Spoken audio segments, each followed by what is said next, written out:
why you do what you do changes. As you grow, so does the reasoning. It changes. You know what I mean? I say that like because when you first come into the music, like as an MC, when you first come into the game, everybody trying to be the nicest dude, right? Everybody trying to be that dude.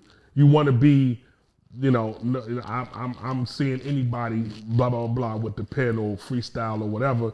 That was because you developing your craft, right? Yeah. So you just want to be the dopest at your craft, right? And hip hop is that competition, right? It comes out of competition. So you want to be the nicest dude. So we all go through that phase, right? Of doing stuff. That was the 90s for me, trying to be the nicest dude, like, and battling and doing stuff and all that. That was the 90s, you know what I'm saying? A lot of that. And then learning to do things with a purpose and development, and Freestyle Union was a part of that because even though we were developing the craft, we had a spiritual connection, an energy connection. We had a communal connection, and you vibed off each other, and we went spiritually to another plane of elevation because we let go of, we were willing to be vulnerable. In order to, as young kids, as young in the young aggressive streets of DC, this is a black woman. Tony Blackman. This is Tony Blackman, and on that space, and then and adjacent to that, right next to that was the poetry space with Tony Lightfoot, two black women that provided spaces because Ta-Nehisi comes from that space, the poetry space. Now we all intertwined. I met Poem C's with Generation 2000. And all that, Patrick Washington, DP, all of them went through the poetry space. But Freestyle Union got invited to go to the poetry. So I met Ta-Nehisi. So everything, and these are two black women that control these spaces, right? They're the ones and they challenged us, right? To say, no, yeah, you're okay. It's not like a black woman to motivate you and break you down to be like, yeah, that's all good. You do all that the bravado stuff, but yeah, what are you really doing? Like, what are you saying? Like Tony having the rules to be like, no, I'm not hearing no bitch hole rhetoric. That's old, that's cliche. Like, what are you saying? Like, let's develop the craft. Like, okay, well, no, what are you talking about? Like, and challenge you, like, well, wait a minute now. I can say something, like, and it's that ego that she challenged us to be like, and then it was like, no, be vulnerable. Like, be vulnerable. And only in breaking yourself down to be vulnerable can you reach another plane, because yourself is not getting in the way of your elevation, right? You're not getting in the way of your own elevation. That's what the Freestyle Union was. It was a place where you had a gym, a dojo, where you had to break yourself down to build yourself back up. And if you were willing to break yourself, like the Freestyle Union, as stylists talked about it too, it was a special place because not everybody could get with it, because it went against some of the cliches of hip hop, the bravado, the this and this and that, like it wasn't that. It was, no, we're about the craft of rhyming and developing the craft of, here are exercises that we're gonna do, and you're gonna develop rhyming, and you can't write rhymes here because we're giving you exercises that you're gonna do, and it exposes your vulnerability. But dudes became so nice, and you were so inspired. Either you became really inspired or really scared, and you clammed up, and you fought back and you left. That's the only two things that was gonna happen at the Freestyle Union. You were gonna get with the program and let yourself get broken down, or because it was that important to you to become excellent, or you hit the industry side. Man, I ain't trying to do all that. Y'all ain't real. It said, we not real MC. And then we get permission to battle, and we would battle you right then and there. And we go outside and battle. It's like, whatever, during break. You know what I'm saying? Is that where some of your confidence, bro, I don't want to say, you strike me, you're a confident motherfucker, right? Not arrogant. I can just, like your stage presence, like how you command the room, like you put in enough work, you got enough receipts to stand firm on your shit. And a part of, as we've been talking, that's something that I pick up on as a man, just connecting with the energy of like somebody else, it was going through that, the going through that help you with your confidence, or did you already have it? I had the confidence already, but it developed and articulated things for me. And it took it to another level because I was always in situations where I was vulnerable, right?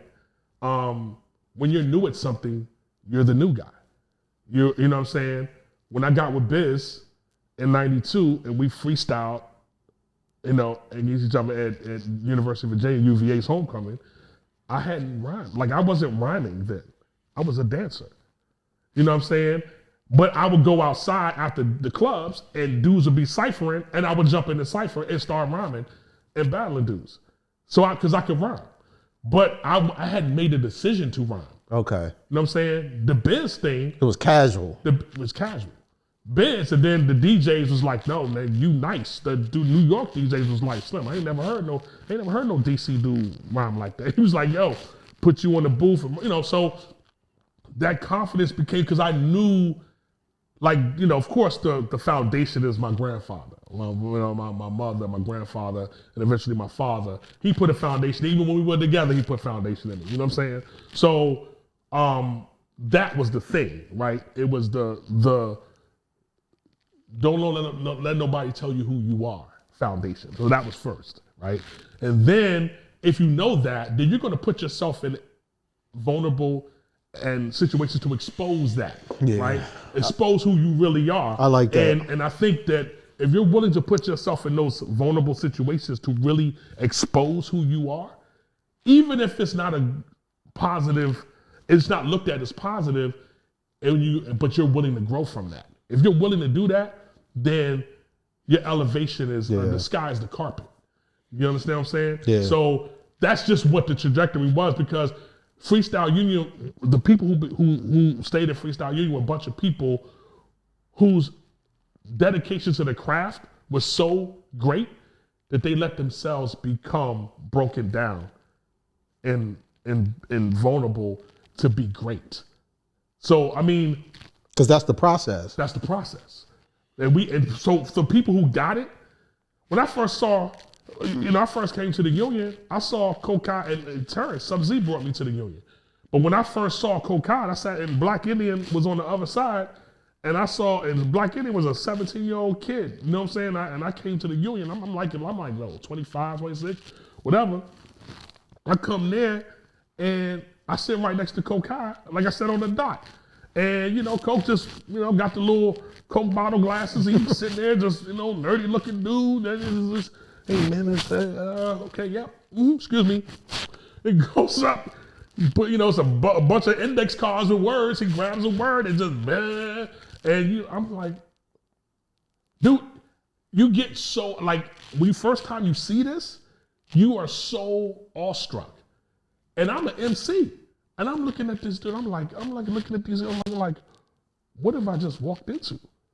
Like, it's an overwhelming thing. And depending on, it will expose who you are. Yeah. Because you are so overwhelmed by the sheer, and you got dudes that's rhyming about like instant freestyling about planet alignments and proverbs and scientific, it's going deep and off the top. Like, it's so crazy, and you're, okay, here's the thing, what does the color red do for you? And then we're going into, it's throwing out questions, and people throwing questions at you while you're rhyming, and all this type of stuff. It once you get, it's like getting jumped, right? If you ever got jumped, you know what I'm saying? If you ever got jumped, right? It ain't really getting jumped is the scariest part. It's right before you get jumped. Yeah. It's like knowing the jumping is coming. Because you really ain't getting beat up too bad, because there's too many people trying to. It's worse damage when 2 dudes get at you other than 10. Yeah. Right. Facts. Right. Facts. I got jumped by 8, 9 dudes a number of times, and I always came out maybe a lump back here, because all you got to do is this, because they going to be hitting each other. Yeah. What I'm saying is, but the feeling right before that's about to happen, you gonna die. That's the Union. That's your first time coming to the Union, when you felt like, oh snap, like And so I get it. I get it when dudes was like, man, they don't get huffy and bark back at us. And I get it. It's hard. I get it.